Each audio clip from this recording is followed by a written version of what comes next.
क्या आपने कभी सोचा है, आपका पुराना मोबाइल, लैपटॉप या टीवी जब काम करना बंद कर देता है तो उसका क्या होता है?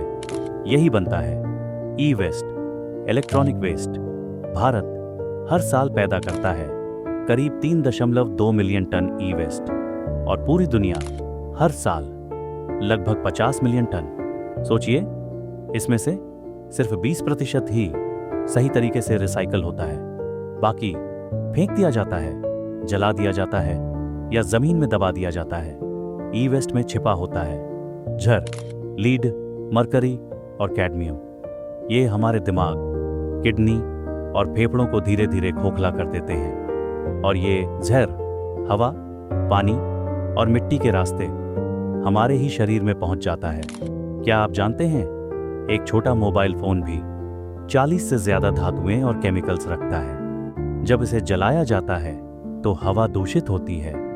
जब इसे मिट्टी में दबाया जाता है तो भूजल तक जहरीला हो जाता है। यानी ये समस्या घर से लेकर धरती तक को प्रभावित करती है। तो समाधान क्या है? बहुत आसान। घर पर ई वेस्ट को अलग रखिए, डस्टबिन में कभी मत डालिए। इसे दीजिए सिर्फ ऑथोराइज्ड कलेक्शन सेंटर या रिसाइकलर को। आज कई शहरों में डोर स्टेप पिकअप सर्विसेज उपलब्ध हैं।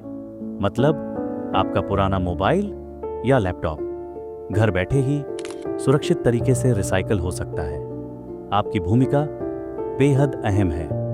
बच्चों को सिखाइए कि ई वेस्ट डस्टबिन में नहीं डालना है। सोसाइटीज और अपार्टमेंट्स में कलेक्शन ड्राइव्स शुरू कीजिए और अवेयरनेस फैलाइए कि एक पुराना फोन एक पेड़ बचा सकता है। क्या आप जानते हैं, 1 टन ई वेस्ट से करीब 350 ग्राम सोना निकाला जा सकता है। इतना सोना निकालने के लिए 17 टन सोने की खदान खोदनी पड़ती है। यानी ई वेस्ट सिर्फ कचरा नहीं बल्कि रिसोर्स है, वेस्ट टू वेल्थ। तो अब वक्त आ गया है कि हम सब मिलकर ई वेस्ट को सही जगह पहुंचाए। आपकी एक छोटी कोशिश हमारी धरती को बचा सकती है, आपके परिवार को सुरक्षित रख सकती है और आने वाली पीढ़ियों को साफ हवा और शुद्ध पानी दे सकती है। याद रखिए, ई वेस्ट मैनेजमेंट सिर्फ एक जिम्मेदारी नहीं बल्कि हमारे भविष्य की सुरक्षा है। यह संदेश आपको दे रहा है ज्ञान ग्राह पब्लिकेशंस, ज्ञान से ग्रहण तक, प्रकृति की रक्षा के लिए।